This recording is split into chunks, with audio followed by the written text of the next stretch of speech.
베데스다라고 하는 곳은 그 이름의 뜻은 벳은 집이라는 뜻이고 에스다는 은혜라는 뜻입니다. 그래서 은혜의 집이라는 뜻을 갖고 있는 곳이 바로 베데스다인데 연못입니다. 많은 사람들이 그곳에 있었다라고 성경 기록하고 있는데 문득 그런 마음을 이렇게 주셨습니다. 우리가 살고 있는 것이 마치 베데스다와 같지 않은가라고 하는 것이죠. 베데스다라고 하는 것은 이름은 은혜의 집이지만 실제로는 은혜의 집이 아닙니다. 실제로는 거기에 있는 사람들은 다 문제투성인 사람들만 모여 있는 거예요. 여기 많은 병자들 이렇게 하면서 특별히 새 부부를 말씀을 하셨지만 맹인, 다리 저는 사람, 혈기 많은 사람, 맹인은 앞이 안 보이는 사람이에요, 여러분. 우리는 앞이 안 보이시는 분은 안 계시잖아요. 우리 교회는 안 계시잖아요. 근데 진짜 앞이 안 보이시는 분 계시죠. 눈으로는 앞이 안 보이는 건 아닌데 그냥 우리의 삶을 생각할 때 그냥 앞이 캄캄하고 안 보이시는 분들 계시지 않습니까? 앞이 안 보이는 사람들, 어디로 가야 될지, 무엇을 해야 될지, 무엇을 보아야 할지 의지조차 하기가 힘든 그런 사람들이 맹인들입니다. 그리고 다리 전 사람들, 물이 동하면 내려가면 되는데 다리를 절고 있으니까 다른 사람보다는 확실하게 빨리 내려갈 수도 없습니다. 상처 입은 사람들이죠. 상처 입은 사람들, 그냥 반은 불구가 되어서 뭔가 할 수도 없는 사람들, 누군가가 도와줘야만 감당할 수가 있는데 도움도 기대하기 어려운 그런 상황 속에 누워있는 사람들, 이런 사람들이 베데스다에 있는 이 반신불구에 다리를 저는 사람들인 것입니다. 혈기 많은 사람이라고 하는 것이 또 기록되어 있습니다. 세 부류가 기록되어 있는데 맹인, 다리 저는 자, 혈기 많은 자가 기록되어 있는데 혈기 많은 자는 도대체 출처가 어떤 것인지 알 수가 없겠더라고요. 혈기 많은 것이 무엇을 말하는 것일까? 혈루증 걸린 여인은 알겠어요. 그런데 혈기 많은 자라고 하는 것은 무엇을 말하는 것인가 찾아보니까 찾기가 어렵습니다. 영어로 좀 보니까 이게 무슨 뜻이냐면 무기력한 사람. 오히려 혈기라고 하는 것은 피와 관련되어 있기보다는 이 피를 움직이는 것은 기이기 때문에 기가 빠진 사람, 기가 막힌 사람, 이런 사람을 혈기 마른 자라고 말할 수가 있는 것입니다. 무능력하고 또 무기력하고 뭘 하고 싶은 의욕조차 갖고 있지 않은 사람, 이런 사람을 혈기 마른 자라고 표현할 수가 있다라고 하는 것입니다. 이런 사람들이 가득하는 것이 베데스다 연못이었는데 여기 은혜의 집인 줄 알았더니 알고 보니까 불공평과 불공정이 무자비함이 가득한 것이 바로 베데스다 연못입니다. 왜 불공평합니까? 기본적으로 물이 움직이면 내려가면 한 사람 구원받는 것인데, 한 사람 낫는 것인데 대부분의 사람들은 내려가는 중에 벌써 상황은 끝나버리는 것이죠. 한 명만 고침을 받는 것이니까. 그래서 거기서 나온 개그 멘트가 있는 것 같아요. 1등만 기억하는 더러운 세상이라고. 1등만 되는 거예요. 1등만 고침받을 수가 있는 것입니다. 그러니까 얼마나 불공평하다고 생각이 들었겠습니까? 나는 지금 다리가 절고 있는데, 나는 지금 앞이 보이지가 않는데, 나는 의지가 없는데, 나는 어디가 불편한데 참 불공평하다 라고 하는 그런 생각을 가지게 되어지는 것 아니었겠습니까? 혹시나 하고 있었는데 역시나 하고 끝나는 것 같은 그러한 세상, 불공평하고 불공정한 세상, 차별이 있는 것 같은 세상, 이런 세상이 바로 베데스다 연못이었다고 하는 것입니다. 베데스다 연못이 은혜의 집이 아니라 오히려 이렇게 정말 너무나 혼란스럽고 너무나 불공평한 그런 장소가 베데스다라고 했던 사실을 우리가 기억해야 되는데, 우리가 살아가는 이곳도 베데스다와 같지 않겠는가 라는 것입니다. 우리나라에서 지금 세계 잼버리 대회가 열리고 있습니다. 잼버리 대회는 전 세계에서 52개국이 참석을 했습니다. 올림픽 이런 것에 버금가는 45,000명이 참가한 그런 어마어마한 대회입니다.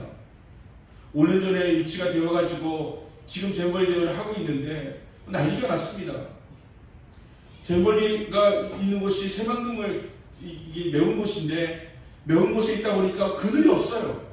그냥 허벌판입니다. 근데 얼마 전에 비가 엄청나게 쏟아져가지고 거기 물이 고여 있는데 나가는 배수구를 만들어 놓지 않았습니다. 거기를 아파트 단지 만든 것도 아니고 한 번 잠시 며칠 동안 대회하려고 하는데 누가 그 배수를 완벽하게 해놓았겠습니까? 질퍽질퍽해요. 그러니까 당연히 모기가 들끓고 벌레가 들끓습니다. 고여서 썩으니까 냄새가 납니다. 그런 상태에다가 텐트를 쳤습니다. 근데 문제는 너무 뜨거워요.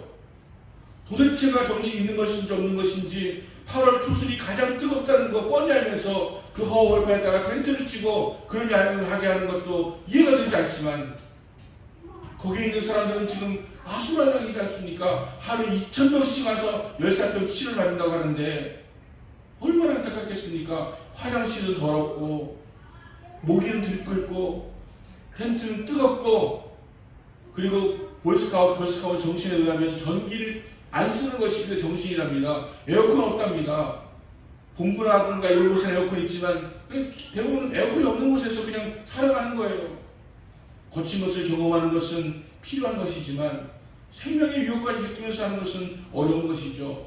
그런데 가만히 지켜보니까 이제 처음에는 이것을 통해서 몇 조 원이 남는다라고 굉장히 자랑을 했습니다. 많은 나라에서 많은 사람들이 오니까 우리는 몇 조 원이 남는 큰 행사를 유치했다라고 자랑했습니다. 그런데 지금은 돈이 얼마가 들어가든지 간에 국적이 떨어지니까 이들 잘해줘야 된다 해가지고 지금 대기업들이 막 얼음차 보내고 화장실 딸린 트럭을 보내고 수도 없이 하면서 오히려 굉장히 아마 괜찮은 조건의 대회가 지금 되어주고 있을 것입니다.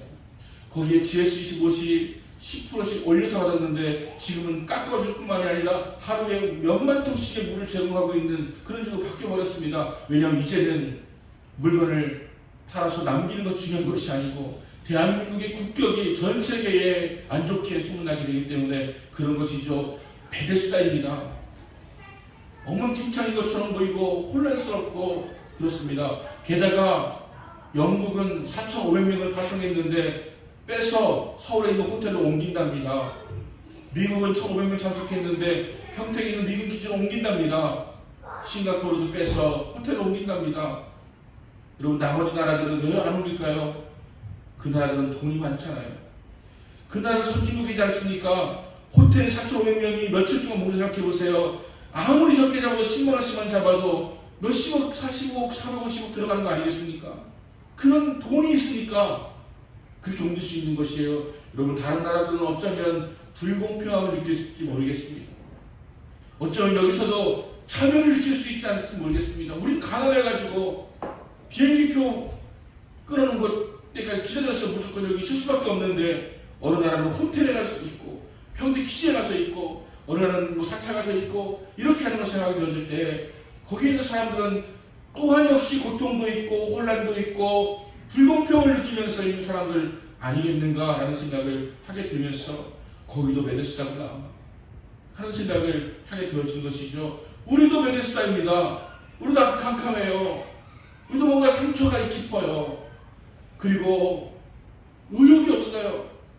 뭐를 하고 싶은 마음도 없고 38년 동안 내려갔다가 올라왔다면서 안 되다 보니까 이제는 안 되는 것 뻔히 알면서도 더 이상 할 수 있는 것이 없어가지고 그냥 머물러 있는 사람들 같은 사람들이 바로 우리의 모습 베데스다와 같은 곳이 아니겠는가라고 하는 것입니다. 베데스다가 은혜의 집이지만 사실은 엉망진창인 곳이 베데스다의 곳이죠. 이것을 평정하는 분이 누구시냐? 바로 예수 그리스도이십니다. 예수님이 오셨어요. 예수님께서 만나주십니다. 근데 거기 있는 사람들에게 옛다 다 고침받아라 하면서 고쳐준 것이 아니라 38년 된 병자 한 사람을 주님께서 상대하시는 모습을 우리가 말씀 가운데 보게 되어지는 것입니다. 여러분 어쩌면 맹인처럼 앞이 캄캄하다 여겨주시는 분이 계시다면 여러분 지금 베데스다에 와 계신 것입니다. 발을 절고 있는 사람들처럼 나는 상처가 있고 나는 뭔가 다른 사람보다 빨리 갈 수 없는 조건이다라고 여기면서 안타깝게 삶을 살아가기 힘을 계시다면 여러분은 지금 베데스다에 와 계신 것입니다. 만약 여러분 가운데서 이제 나는 아무 의지 없다. 혈기가 마른 자라고 하는 것은 기가 약하다, 맥이 약하다 이런 의미를 가진 것이라고 한다면 의욕이 없는 거예요. 희망이 없는 거예요. 뭘 해도 안 될 것 같은 그런 마음이 주저앉아 있는 것입니다. 이런 사람이 혈기 많은 자라고 하는 것입니다. 우리나라 말에 기가 막히다는 말도 있고 기가 차다는 말도 있지 않았습니까? 기가 차다는 말이 더 나은 것 같아요. 기가 찬 거니까요. 기가 막힌 것은 기가 막혀가지고서 갑갑하고 힘들고 병들고 하게 되면 기가 막히는 것이니까. 여러분 어떤 것을 보면 기가 막힙니까? 참 기가 막힌 게 많죠. 여러분 그런 사람이 혈기 많은 사람인 거예요. 혈기 많은 사람. 혈기 많은 사람이 있는 것입니다. 만약에 내가 이렇게 의욕이 없고 의지가 없고 아무것도 할 능력과 의지가 없다고 생각이 든다면 여러분 지금 베데스다에 와 계신 것입니다. 베데스다에 있는 사람들, 맹인들, 다르쳐는 사람들, 불구들, 상처 입은 사람들, 앞이 캄캄한 사람들, 의지가 없고 의욕이 없는 사람들이 거기 콕 들어차 있는데 예수님께서 38년 된 병자를 주목하시고 그를 찾아가십니다. 거기 있는 사람들이 수도 없이 많았을 텐데 말이죠. 어쩌면 30년 된 병자가 가장 현대적인 사람들이 아닌가 싶습니다. 여러분 우리는 지금 무기력하거든요. 할 수 있는 것이 없는 것처럼 여겨지거든요. 그리고 무슨 소망이 없거든요. 해도 안 되니까 거기에 오죽하면 베데스다에 가 계시니까 돈은 다 쓰고 도와줄 사람은 다 사라지고 내가 할 수 있는 것이 아무것도 없으니까 지금 베데스다에 가 있는 거 아닙니까? 베데스다에 있는 사람들은 정말 희망이 없는 사람들이에요. 정말 은혜가 아니면 살 수 없는 사람들이에요. 그래서 거기에 모여있는데 그런 마음을 가지고 있는 자가 있다면 우리는 모두 베데스다에 지금 있는 사람들이다 라고 하는 것입니다. 예수님의 접근 방식을 보면 혈기 많은 사람, 38년 된 병자, 이 사람 38년 된 병자가 혈기 많은 사람이라는 그런 이야기는 없습니다. 그런데 가만히 보니까 38년 된 병자는 혈기 많은 사람이에요. 왜냐하면 예수님은 물어보면 알겠습니다. 그렇게 이게 아니라 변명과 핑계와 남탓과 환경 탓을 하거든요. 여러분 우리가 그렇지 않습니까? 뭘 물어보면 그냥 대답하면 되는데 남 탓과 환경 탓과 시간 탓과 사람 탓과 조상 탓과 남 탓하면서 변명하고 핑계대는 사람, 이런 사람이 바로 혈기 많은 사람 아닙니까?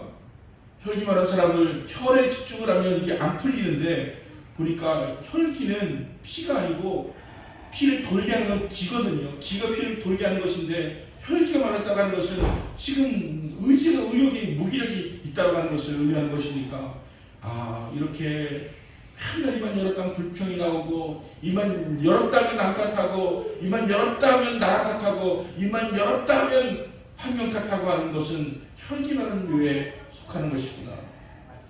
저 우리나라 지도자들이 너무 안타까워요. 왜 뭐하면 남 탓을 그렇게 합니까? 왜 여당 탓이고 야당 탓이고 이렇게 하는 것입니까? 이걸 국민들이 보고 배우잖아요. 자꾸 남 탓하고 환경 탓하고 사람 탓하고 하는 그런 모습들이 나타나고 있는 것 아니겠습니까?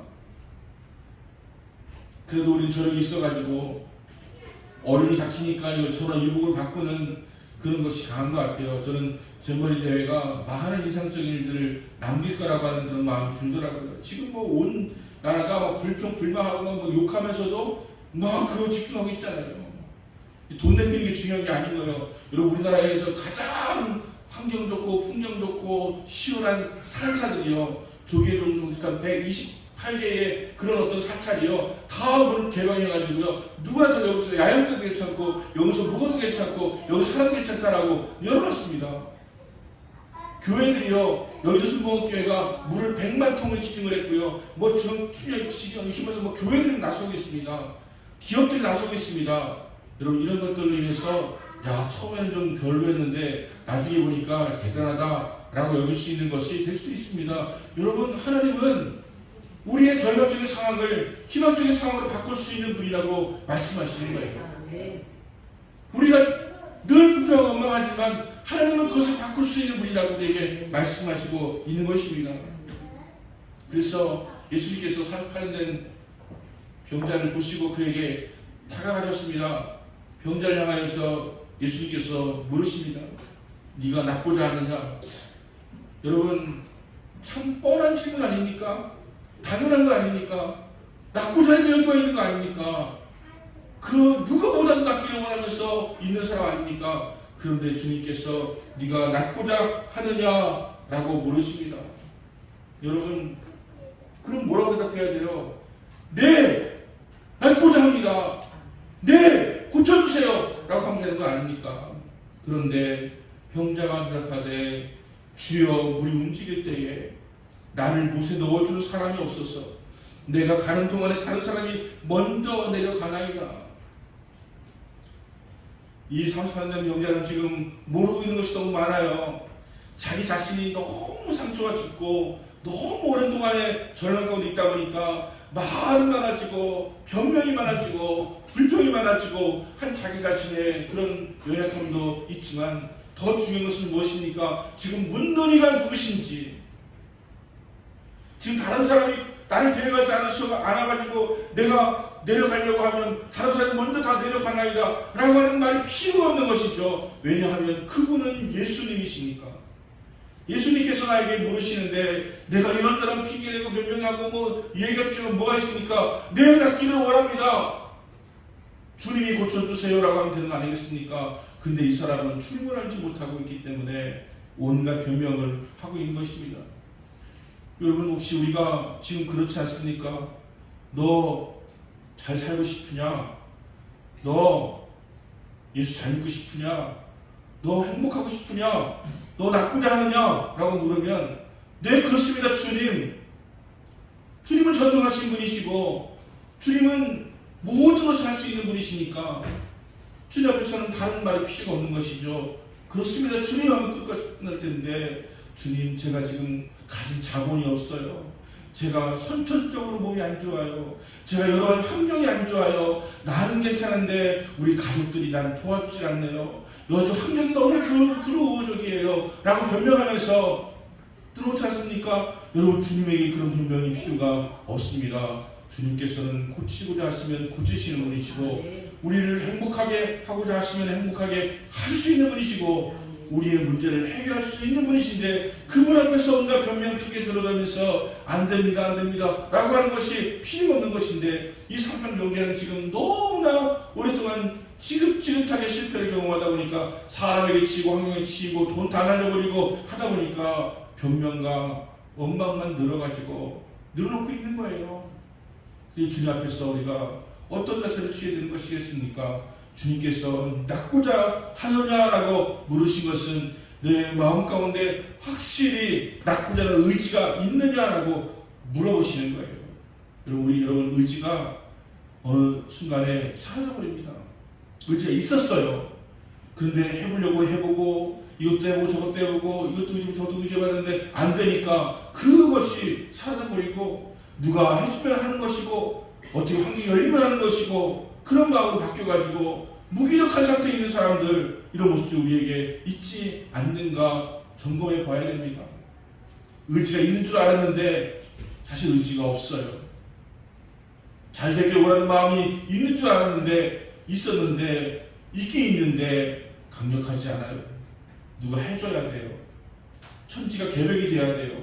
그래야지만 내가 바뀔 수가 있어요. 이것이 지금 살아가는 세상 사람들의 모습이 아니냐라고 하는 것이죠.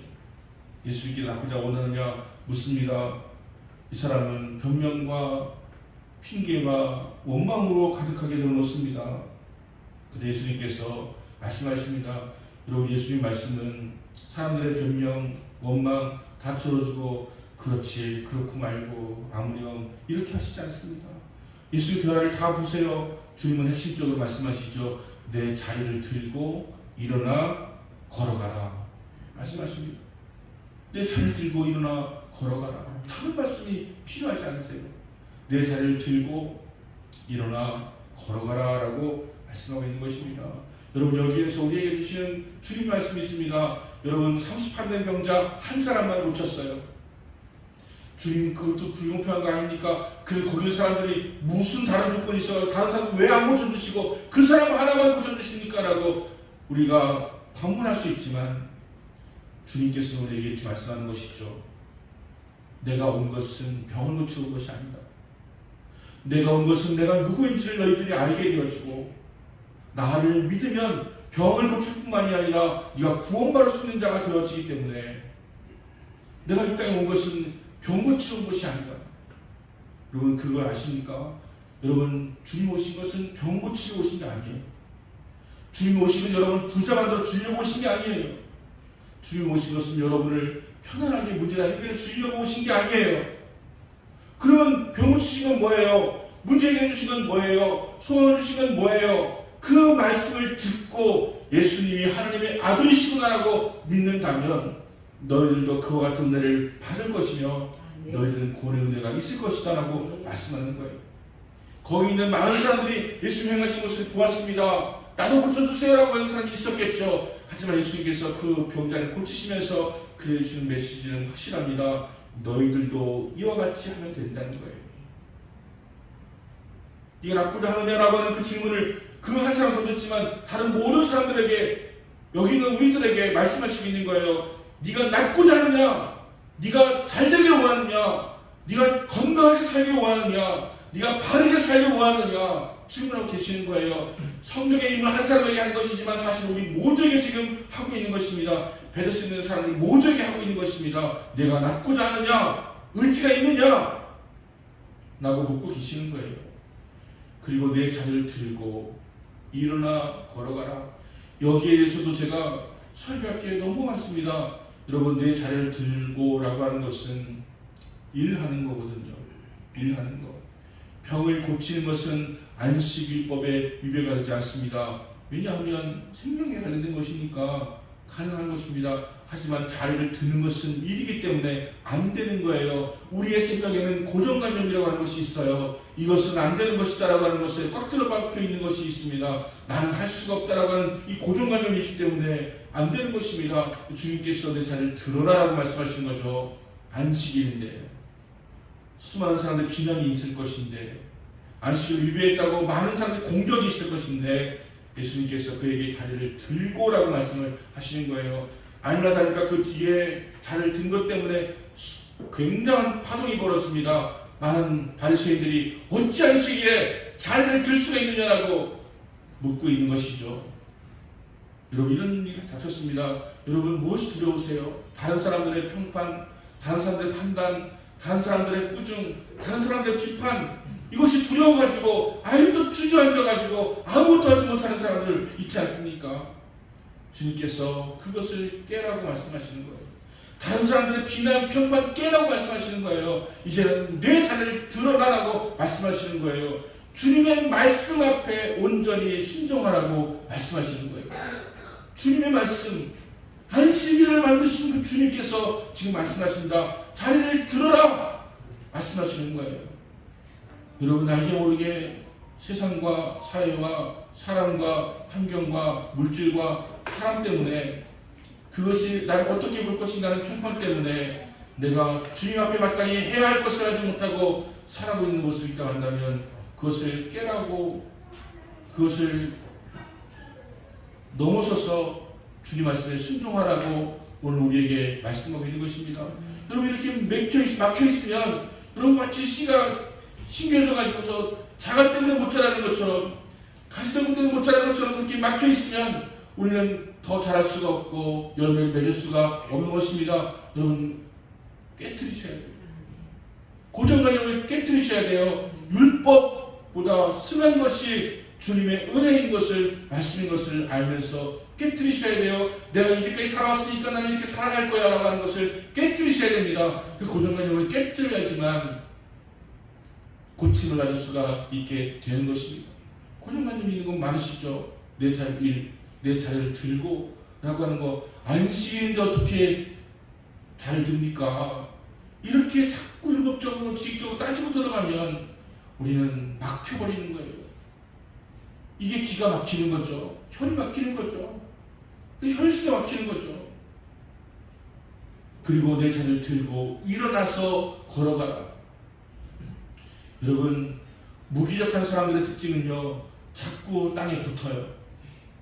앉고 있다가 좀 있다가 눕다가, 눕는 것도 막 그냥 붙어가면서 막 굴르다가 간신히 일어날 힘이 생겨도 조금 더 누웠다가 막 이게 자꾸 이렇게 붙어버려요. 그게 무기력함의 증상입니다. 다른 소망이 없습니까? 내가 뭘 해야 될지 할 게 있으면 벌떡 일어납니다. 여러분, 취미 있는 사람은 낚시 약속 잡고 골프 약속 잡고 뭐 소풍갈 약속 잡고 해보세요. 벌떡벌떡 일어납니다. 그런데 내가 뭐 할 게 없어요. 오늘 일어나면 오늘 시간 죽이다가 그냥 하루 보내야지 라는 마음 갖고 있으면 굳이 일어날 필요가 없죠. 누워있는 거죠. 뒹굴르는 거죠. 그래서 올 주간은 나는 그냥 굴러다니겠다 하시는 분들은 방구가 되시고요. 그냥 방에 콕 박혀 있겠다는 방콕이고요. 그냥 이렇게 살아가는 사람도 소망 없이 살아가다 보면 의지가 없으니까 그냥 납작져 누워있는 거예요. 여러분 여기에 성경에 이렇게 표현되어 있습니다. 그래서 많은 그들이 누워있는지라고 표현되어 있더라고요. 누워있는지라고. 근데 주님께서 일어나라고 말씀하시죠. 여러분 일어나셔야 됩니다. 여러분 지금 여러분 신앙적인 그런 누워있는 그런 상황 속에서 일어나셔야 됩니다. 소망 없고 희망 없는 그런 상황 속에 주저앉아 있는 상태라면 일어나셔야 됩니다. 일어나라고 말씀하시는 거예요. 빛을 발하라고 말씀하시는 것입니다. 일어나라고 말씀하시는 것입니다. 내 자리를 들고 일어나! 라고 말씀하시는 거예요. 일어나야 됩니다. 그리고 걸어가라. 걸어가라. 여러분 걸어가라고 하는 것은 우리가 무슨 상황이 되면 수동적으로 나를 고쳐주시고 나를 회복시켜주시고 몸조리도 하고 병가도 하고 치료도 받고 충분한 시간 후에 뭘 활동하든지 일하든지 하는 것 아니겠습니까? 38년 동안 병자였던 사람을 당장 자리를 들고 일어나 걸어가라며 말 되는 것입니까? 그런데 주님께서 일어나 걸어가라 말씀하십니다. 뭘 말씀하신 것입니까? 즉시 행하라. 주님께서 말씀하신 것은요 10달간 뜸들었다가 하나 그런 거 없습니다. 즉시. 여러분 마음에 지금 혈기 마른 자처럼 의욕이 없고 무기력하고 소망이 없는 그런 마음 가운데 침체되어 있는 그런 마음이 있다면 주님께서 말씀하십니다. 주님 얼마큼 숙성돼야 여기서 극복할 수 있을까요? 아니다. 지금 즉시 일어나 걸어가라 말씀하십니다. 여러분 걸어가라 워킹이라고 하는 것은 일하라는 뜻이죠. 여러분 다시 일어나서 일하기 시작해야 됩니다. 이런 의지를 가지고 나아가라고 주님께서 말씀을 하시고 있는 것입니다. 그랬더니 이 사람이 곧 나아서 곧 나았다고 말씀하고 있습니다. 그리고 자리를 들고 걸어가니라. 자리를 들고 걸어가니라. 이 사람이 38년 동안 해도 안 되고 해서 절망과 낙심과 무기력함이 가득 차 있는 이 사람이 주님의 말씀을 듣는 가운데서 그 마음 가운데 소망이 생기니까 나와버렸어요. 그리고 일어나 걸어가는 것입니다. 여러분 마음에 소망을 주는 것은 무엇인지 아십니까? 주님의 말씀이에요. 주의 말씀을 듣는 가운데서 희망이 생기고 용기가 생기고 치유가 임하는 것입니다. 그래서 여러분 말씀을 듣는 자리에 오셔야 되고요. 말씀을 읽는 자리에 있으셔야 되고요. 말씀 묵상하는 시간 가지셔야 되는 것입니다. 그게 영적 무기력을 치유할 수 있는 방법이에요. 하나님 말씀을 살았고 운동력이 있어서 자의 날선 그것보다 예리하고 관절과 옷을 찔러 쪼개까지 하는 말씀이 되는 것입니다. 말씀이 그런 능력이 있어요. 소설책 읽는다고 회복되는 것이 아닙니다. 주의 말씀을 읽으면 회복되는 거예요. 말씀은 살아있고 운동력이 있거든요. 그 말씀을 듣는 자리에 있으셔야 됩니다. 말씀을 읽고 묵상하는 시간 가지셔야 됩니다. 그것이 여러분이 이룰 수 있는 비결이에요. 이 삶을 살펴내 무기력한 사람들이 우리보다 훨씬 더한 사람 아닙니까? 그런데 주님의 말씀을 들으니까 주님의 말씀이 무슨 한 시간 동안 특강한 것도 아니고 그냥 내 자리를 들고 일어나 걸어가라 말씀밖에 안 들었는데 그 말씀이 강력해서 그 말씀이 그냥 그저 말이 아니고 그 말씀이 능력이기 때문에 그 말씀을 받는 가운데서 병이 나았다. 그리고 일어나 걸어갔다라고 말씀하고 있는 것입니다. 말씀을 듣는 자리를 사모하셔야 됩니다. 여러분이 이런 가운데 있다면 내가 맹인이고 전염자이고 혈기 마른 자라고 한다면 베데스다를 찾듯이 교회를 찾아서 말씀 듣는 시간을 가지셔야 돼요. 그것이 여러분을 살리는 비결이니까요. 회복될 수 있는 비결이니까요. 말씀이 제가 무슨 강론하는 게 아닙니다. 특강하는 게 아니고 세미나하는 것이 아닙니다. 예수님의 말씀이 내 마음 가운데 임하면 꽂히면 그것이 능력이 되어서 우리에게 회복이 일어나게 되어진다라고 하는 것이죠. 그리고 마지막에 이날은 안식일이라고 하는 것을 집어넣었습니다. 여러분 정말 우리나라 드라마들 너무 기가 막히지 않습니까? 끝날 때 아주 미치고 환장하게 만들죠. 끝날 때 왜 킹더랜드인가 그걸 보시는 분들은 마지막에 왜 저기 끝나서 또 불안불안하게 사람 만들어 놓나 이렇게 하지 않습니까? 여러분, 안식일이다 이것은요, 그 다음에 무엇이 펼쳐질지에 대해서 우리에게 엄청난 반전을 가져주기 위한 그런 마지막 모습인 것입니다. 안식일이다, 야 이제 또 다른 전쟁이 시작되었구나. 그런데 여기 또 뭐가 있는 것입니까? 주님께서 안식일 이 논쟁은 한 사람 고치는 것하고는 비교도 할 수 없는 엄청난 논란과 엄청난 전쟁이 시작되어질 것인데 주님이 이기시는가 보구나, 주님이 이기시는구나, 안식일이라 나가는 것이 기록되어 있는 것은 우리에게 또 다른 기대를 가져다 주게 만드는 것입니다. 그리고 우리는 안식일이라고 하는 그런 개념, 혹은 율법이라고 하는 그런 개념, 고정관념이라고 하는 그런 개념이 우리를 하여금 자꾸 아무것도 하지 못하고 막고 있습니다. 주님께서 안식일을 깨뜨리시는 거예요. 안식일을 없애버리는 의미가 아니라 주님이 안식일을 만드신 분이고 주님이 안식일보다 크신 분이고 우리의 생명을 구하는 것이 안식일보다 더 귀하다고 하는 것을 우리에게 가르쳐주고자 하시는 것입니다. 처음에는 그 고침받은 사람에게 묻습니다. 자기를 들고 걸어가라고 하던 이가 누구냐? 라고 물으니까 뭐 이렇게 합니다. 여러분, 이 상관된 병자에게 중요한 것은 그 마음 가운데 주님 말씀을 들었기 때문에 고침을 받았는데 그 위에 여러 가지 감당할 일이 있다라고 하는 거예요. 많은 사람들이 도대체 너 어떻게 고침받았냐고, 심지어는 말도 안 되는 터무니없는 일, 너 예수님한테 돈 내줬지, 돈 줬지, 어떻게 그만한 사람 너만 고침받을 수가 있어, 뭐 이상 황당하고 정말 요즘 말하는 거짓 뉴스들이 막 나올 수가 있습니다. 그리고 막 그냥 비난하면서 막 예수님을 저주하라고 그것도 옳지 않다고 막 이렇게 할 수 있습니다. 그런데 감당해야 됩니까? 아닙니까? 해야 되는 거예요.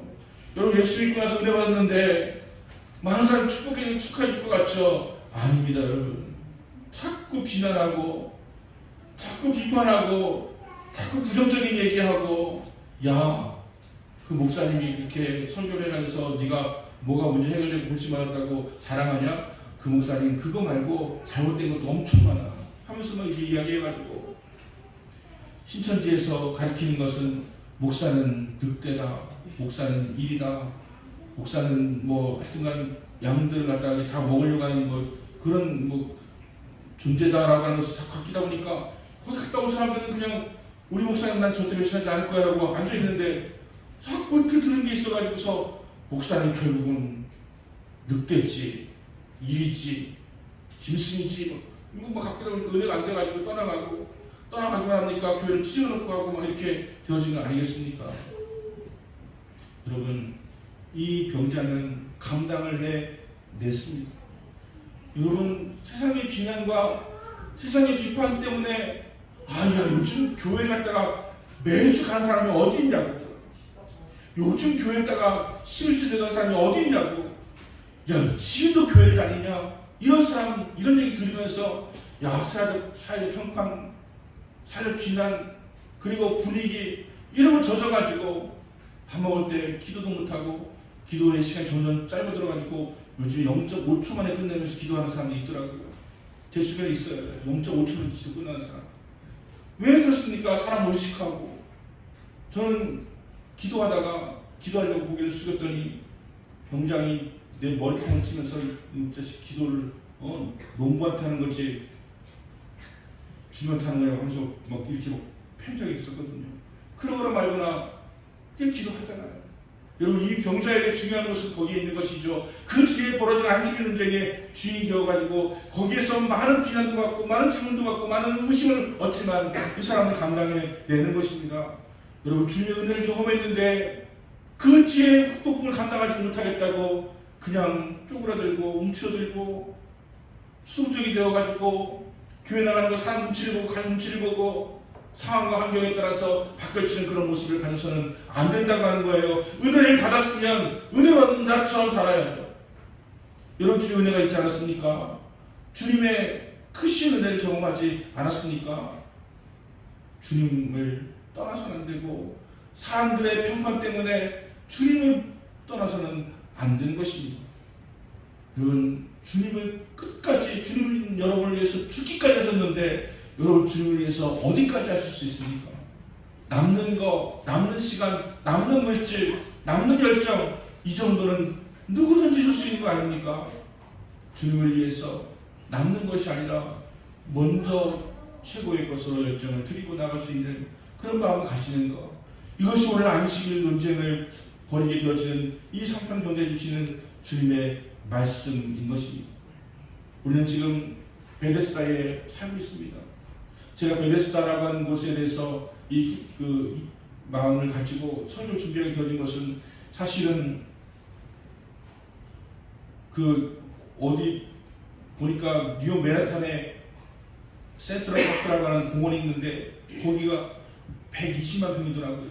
여러분, 뉴욕 맨하탄은 서울보다 10배는 비싼 곳인데 그 한복판에 그 좁은 맨하탄에 120만 평 공원이 있는데 그 가운데 보니까 베데스다가 있더라고요. 연못이 있더라고요. 야, 신기하다 라는 생각이 들어서 가만히 묵상하다 보니까 세상에 지금 베데스다예요. 정신이 미쳐서 돌아가는 사람이 얼마나 많은지 몰라요. 여러분, 분당 서현역에 차로 2명을 치고 내려가지고 칼그림으로 19명을 찌르고, 그랬더니 이 사람 잡히고 나니까 무려 19곳에서 이런 범죄를 저지르겠냐고 막 예고문 떠올라옵니다.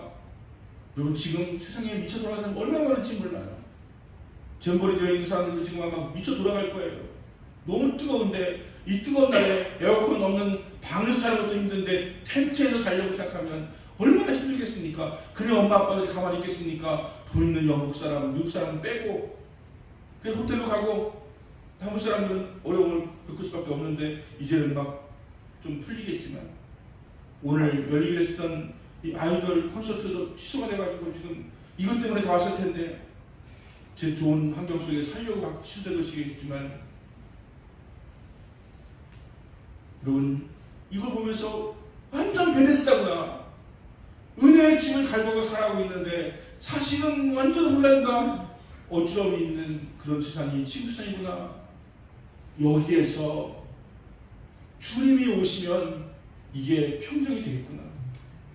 매일 스치는 사람들, 그들은 모두 주님이 필요한데, 주님이 필요하다고. 여러분, 다른 누구보다 바로 여러분에게 주님이 필요합니다. 여러분, 마음의 베데스다가 평정되길 원합니다. 여러분, 삶의 베데스다가 평정되길 원합니다. 여러분, 우리가 바라보는 베데스다가 주님으로 인해서 다시 평화로운 진짜 은혜의 집,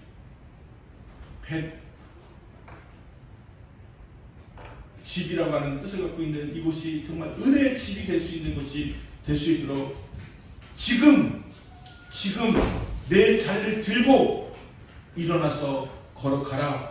지금 즉시부터, 바로 이 순간부터 결단하고 순종하신 여러분 되시기를 예수님으로 축원합니다.